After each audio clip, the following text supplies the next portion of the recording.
Good morning, Ryan. Good morning. Or we should call you Ryan Rockin' America Seacrest.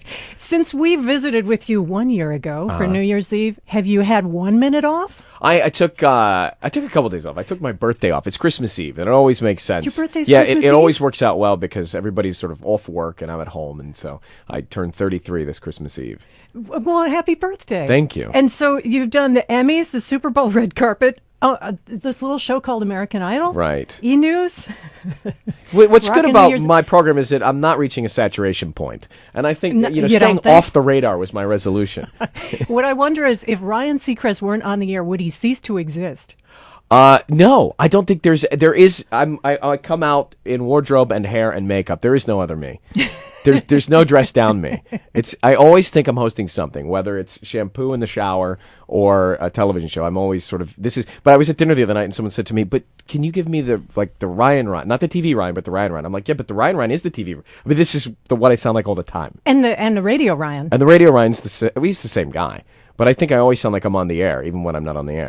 Did you always sound like that? I didn't, not when I was tiny. My voice sounded like that, and then I went through puberty, and then it dropped. But I wasn't as tall as my voice was deep.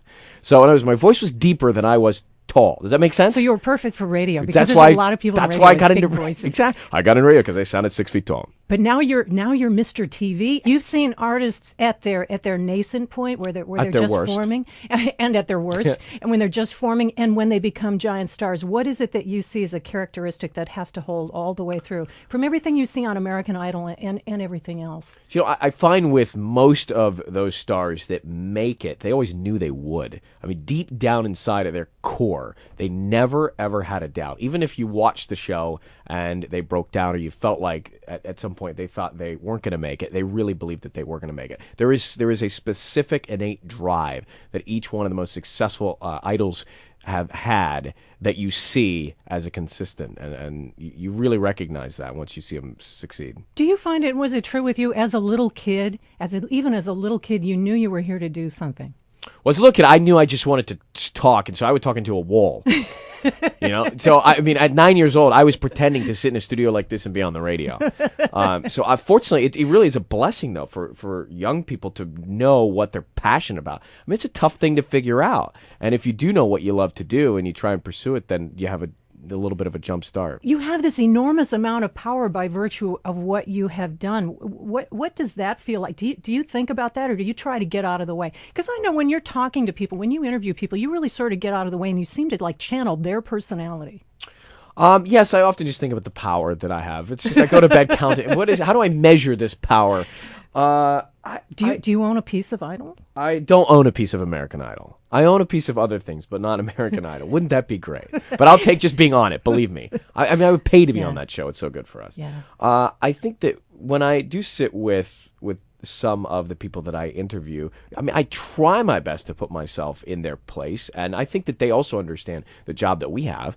I mean, you don't get up in the morning dying to know about someone's personal life, but you know that the audience wants to know with certain celebrities, and certainly these young celebrities who almost to a degree invite it because they go to places where they're covered all the time. If you were giving advice to somebody who is coming on Idol, like emotional advice, like how to handle the pressure of it, what would you advise them? I think the best advice is to realize that they're going to get a lot of very, very harsh criticism, no matter how good they think they are, how good they are. The judges will, even if you're the best we've ever seen, there'll be that 1 week. There will be that 1 week where you'll come out and you'll feel like you have no talent at all, and that's just part of that process because the judges want to see how you react to it. So there's quite a skill, I think, in taking that criticism and then doing something productive with it. And bouncing back. Right? The comeback. Did you go through that when you, or were you just perfect out of the womb? God, well, no. I was, on American Idol, I was scared to death. Were you? And, the first season I was scared to death. The first season, because it was a live show, I didn't, all of a sudden people were watching and you think, my God, there's this pressure to not screw up. And then I realized that if you screw up, it's okay. And to have fun with it is the best way to approach it. So we actually now, we don't even talk, the judges and I don't even talk before the show, really. We get on the air, and then we often forget we're on the air. which makes for a better show. Well, so then you do cease to exist if you weren't on the air, because you really are Ryan. Do you see how you bring this interview full circle? I guess that means it's time for you to go. Living in the moment, that's really how you That's do it, right. isn't it? It's living in the moment. It's a real Zen kind of a thing. That's it. Ryan Zen Seacrest. Ryan Seacrest. I like that. Ryan, thanks so much. Thanks. Good to see you. Happy New Year. Thank you. Yeah.